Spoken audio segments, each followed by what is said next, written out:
Hello everyone. I hope that everyone had a lot of good time this weekend. I know that I did.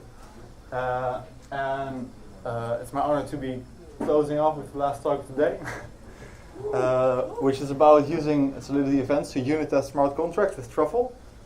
So let me start off by telling a little bit about myself. So I'm currently working as a software engineer at Encode Software, which is based in Amsterdam. And we're a consultancy, a software consultancy firm, and we mainly work in the real estate industry, where we create applications for lease management, invoice management, stuff like that, but also CRM and HRM. And at the same time, I'm also a graduate student at the University of Amsterdam, where I'm pursuing my master's degree in software engineering. And so I'm a huge advocate for open source, and everything we do at Encode Software is also open source, so that's really a nice thing. You can look us up on GitHub. Let me tell you about how I got started in this Ethereum space. So it started off with a project at Encode where we wanted to make sure that the data inside the applications that we were using could not be validated or could not be tampered with. So if someone wanted to change the data to change an invoice to their own bank account, then that would not be possible. And to do that, we created an audit trail that gets validated on the blockchain. So that's really my first project, and after that I decided to go into the consensus developer program. And for that I created a decentralized casino, and this casino I'll be using as examples in this talk, just so you can see how this is used in sort of real world application. So today I'm going to start off by talking about events, or what are events, the little introduction, and then I'll talk about how they are used inside dapps at the moment. And finally, I will be talking about events in unit tests, how they can be used, why they're not that widely used. So let me start off. What are events? Events are really a log of smart contract usage, so you can see what is happening inside the contract. So a good thing about these events is that they're not really stored on the blockchain, but they are stored in the transaction log instead. So that means you don't have to pay for the storage, and it gets emitted. It can also have index events or index arguments for easier searching. So these are, for instance, the events that I defined for this casino. So you have a bet that includes a player which can be searched on. It has an ID and a bet size, bet number. Then a play for when the random number has been returned, and a payout for when you win or when you don't. So how are these used? So like I said, events are used to log smart contract functionality. And so these events, they show you exactly what has happened in the contract, and they allow you to act on that. So you can update the interface, and for instance, I did that by creating these bet events, play events and payout events, and then whenever a new one comes in, I can update the bet history that I show. And this can be done by a watch or a get event, where the watch event just continuously watches for new emittances of the event, so like a sort of subscription model, and the get just gets the ones that already have been emitted. And as we showed, you can also filter it on the index parameters, like I do here on the player account. So that would then end up looking something like this. So we have the bet history that shows what the size is, the number, the winning number, and in this case they lost, so they don't get a payout. And so this gets continuously updated, so it starts off as just the bet, so just with the bet number. Then when the winning number is found, it gets updated. So because we get the new event in our thing. So let's move on to testing. So a good thing to do always is to test based on actual application usage. And of course this depends on how secure you really want your smart contracts to be. For the most part, you could say, for instance, when I have the possibility to bet in an app, then that should be tested in the way that you would want them to be used. And what this also means that you can compare Solidity testing versus JavaScript testing. So if you're creating a library, for instance, that needs to be called by other contracts, then you should really be sure that it's thoroughly tested in Solidity as well, because that's the actual real-world application usage. Whereas if you're creating it to be used for a dapp, while it still can be, of course, called from other smart contracts, depending on how secure you want to be, you might just get away with only testing it with JavaScript. Why are events not that widely used in tests? So it's quite cumbersome to use event.watch in unit tests, and that is because you're usually expecting a single event to be emitted inside a transaction.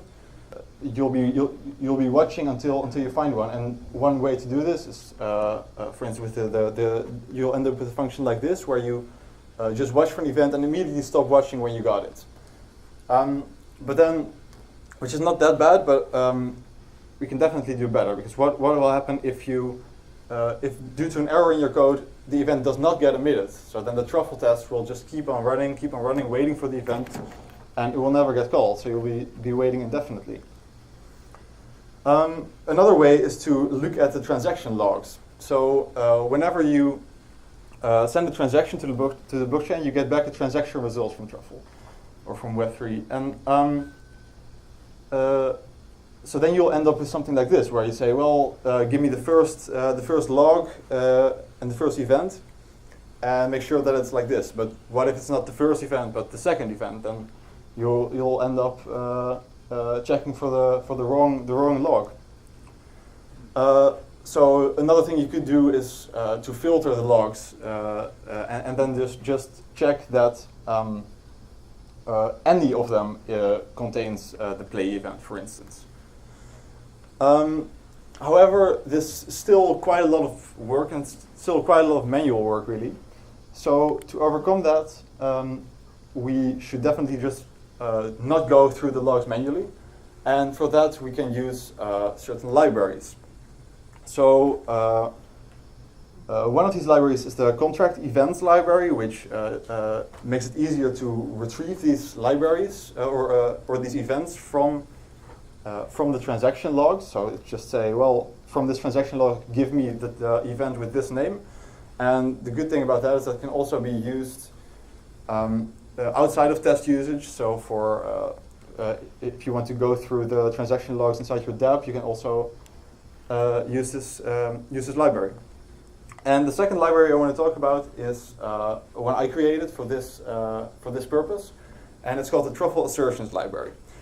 And this allows you to it's definitely used for unit tests. So it's only it allows you to assert that a certain event has happened, or on the flip side, assert that it didn't happen. And with that, it allows you to add a filter function to the arguments of this event. So that really allows you to make your assertions as fine-grained or as coarse-grained as you really want yourself. So if you only care about that the play event has happened, you can just leave out this filter function. But if you want to test for more specific requirements, you can really make this filter function as extensive as you really need it to be. And so at the same time, if you just care that the payout function hasn't happened, then you can just leave it like that. But if you really care that the payout function with a certain parameters hasn't happened, then you can also add this filter function. And so now that we are actually able to make these sort of assertions on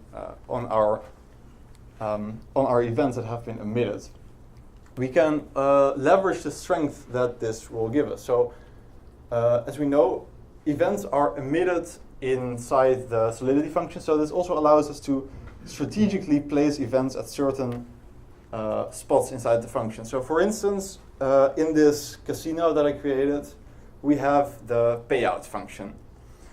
And this payout function is an internal function, so it only gets called by other functions inside the smart contract. So that means that we don't necessarily know the state of the smart contract before it gets called, because the function that calls this might change the state before calling this payout function. So that allows us to, for instance, add this pre-payout event, which just logs the balance of the contract. So if you have a certain a requirement for this, you can then test in your event that this requirement, so for instance, the bankroll of this casino should be a minimum amount that you specified before. So that really allows you to make these assertions even more fine-grained and even more specific. And so the next thing that we can really do is awaiting callback execution. So for instance, if you're using something like Oracleize or other Oracle services, they usually make use of a callback function. And this callback function usually only happens a few blocks after you made the initial request to Oracleize or to a different service. And so what that means in tests is that we can't actually use the same transaction or the same transaction that we send to also test that this callback actually has happened and the callback has happened with the correct arguments and does everything that you expect it to do. So what we can do for that is, again, emit an event inside this callback function. And then we just, in our test, we wait for this event to happen. Because if you're using, if you would be just creating a dapp, this would all happen automatically. So eventually the callback would be called and the contract would be updated, and then your dapp would show the update. But really, if we're testing, we really want to make sure that it happens, that it really does happen. So, and if we don't wait for it, then Truffle will just keep on going. We'll just continue on with the tests and skip it. So for this, we can use the function that I showed before. So we just wait for the first event, and what this means is that it's still sort of susceptible to the issues that I mentioned before. So what if it doesn't happen? Then you are waiting indefinitely, which is sort of a drawback, but it does help you to actually wait until it has happened. So it's actually a really strong way to test these callback functions. So then we wait for it to happen. So we wait for the first event after we create this bet transaction. And the thing is, this event, it has a certain format, but it doesn't show you anything else about the transaction that it happened.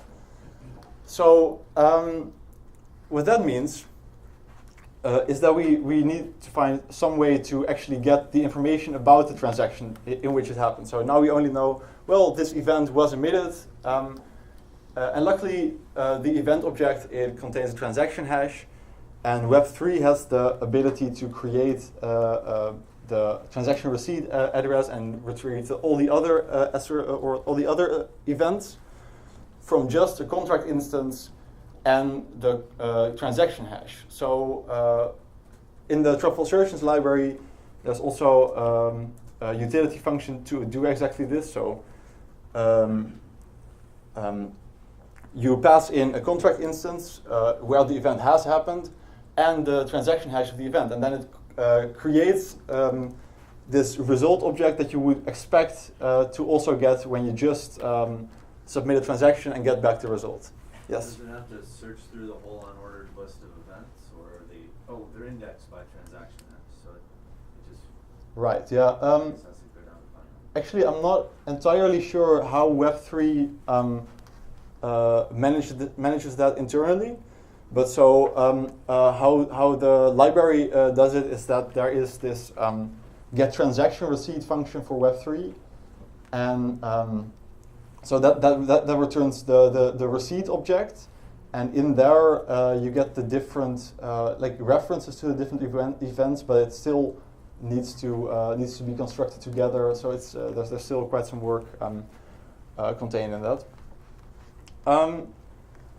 But so this does allow us to get the full transaction result from this callback function. And as you can see in the previous examples, this is actually what we're also using. So we see here the callback transaction result, and we check the callback transaction for these other events.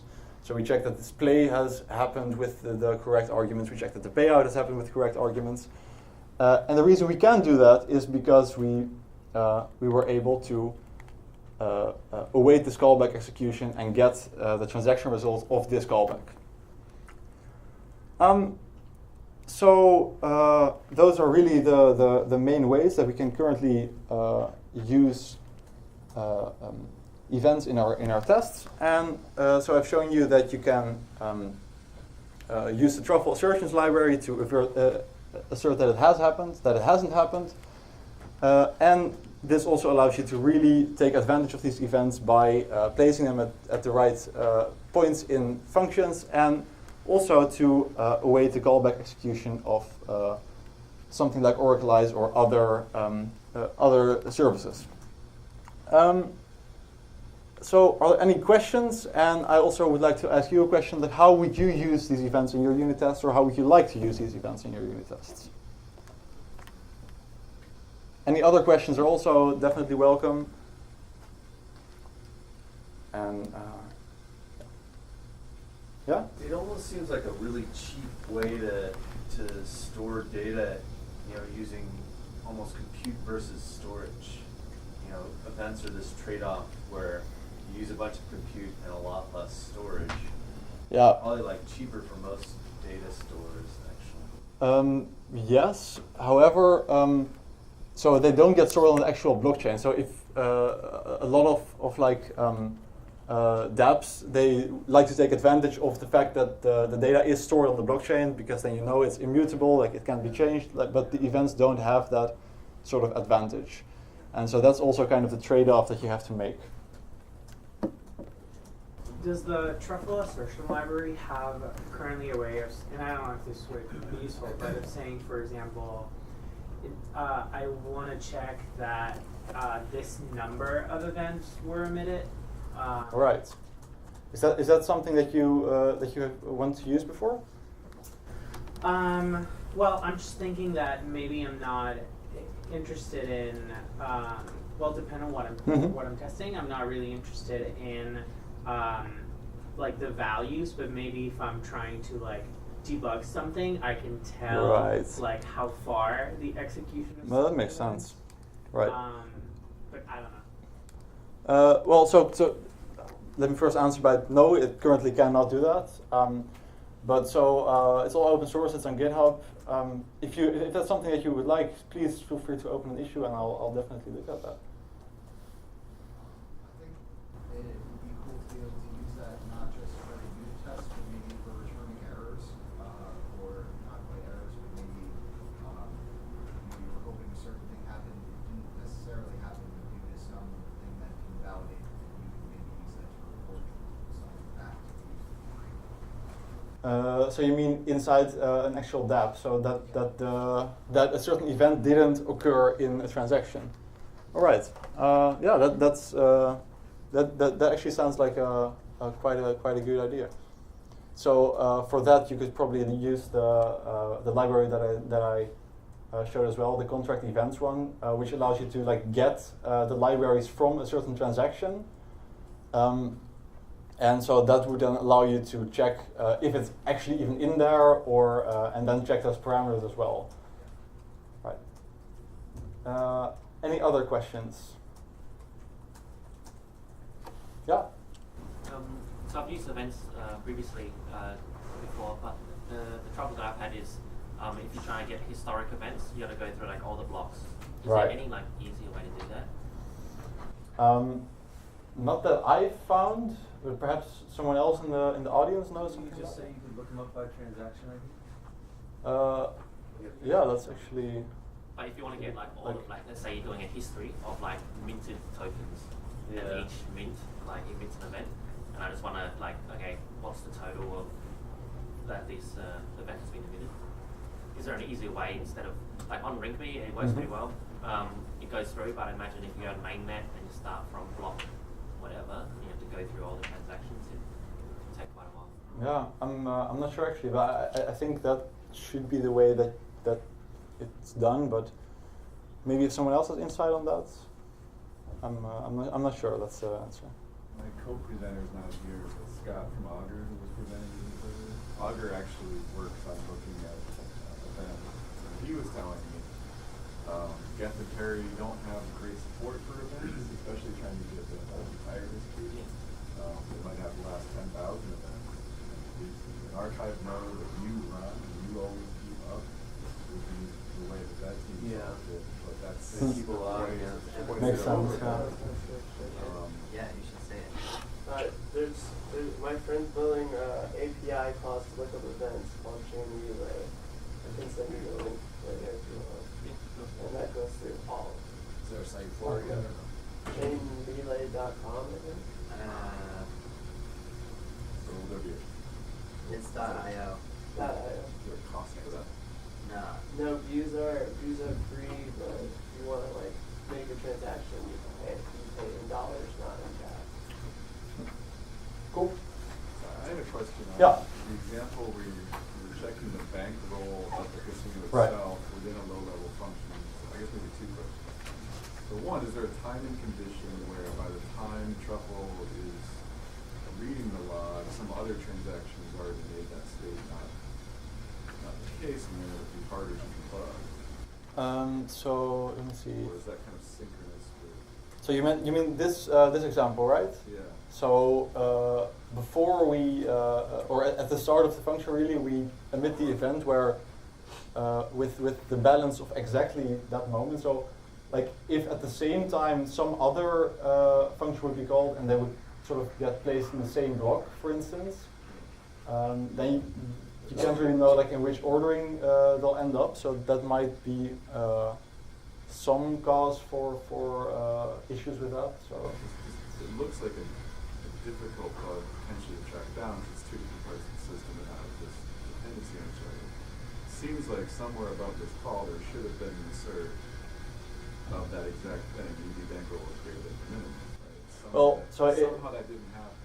Well, like it depends because, for instance, for this test case, you would want the bankroll to be a minimum, but that doesn't necessarily mean that you want to put that assertion or that requirement inside the function itself, because you don't know if it's for every time that the function gets called, you should have that assertion. So it can be for a specific test case. Right, okay.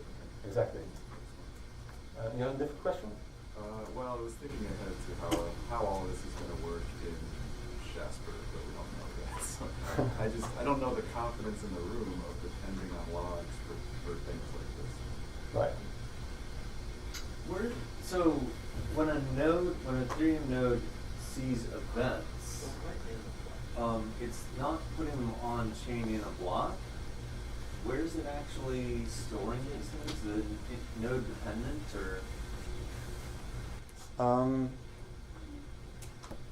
I'm not sure. So I believe it's like. Does it just spit them out in the transaction logs? So these are like Yeah. printfs for Ethereum nodes. You know, it's just like. Yeah, so I believe like most nodes, they store the transaction logs for quite some time, but like Yeah. until now for all time, but we don't know that for sure. So in the Yeah. future, it might be that transaction logs might get changed or like deleted. So It's worse than that. It's gotten very different formats. perfect. Right. And there's other functions. Yeah. Yeah. Right. Any more final questions? Okay. Then that's it. And thank you for being here. Thank you for listening.